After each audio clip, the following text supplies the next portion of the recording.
Sir, good morning sir, reporting for duty. Ganito kami dito sa 1003rd Community Defense Center, 10th Regional Community Defense Group.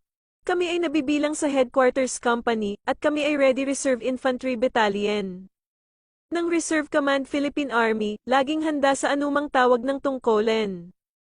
Kahit bagyo nandoon kami handang mag-volunteer, yan ang mandato namin bilang isang sundalo kahit walang sweldo kasi nasa puso namin ang magserbesyo. Para sa bayan, para sa aming sarili, ang sa amin lang ay yung konting respeto lang guys. Masaya na kami dyan, guys. Basin malimtan ako si First Lieutenant Martinez.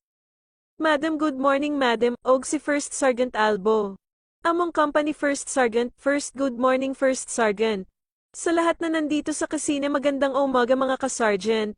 Ganito kami dito sa headquarters guys, palaging handa.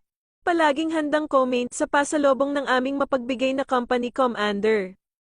Madam Martinez guys, every first Sunday of the month. Ang aming tour of duty guys, maliban na lang og may mga importanteng tawag ng tungkulan bilang isang reserve na sundalo guys.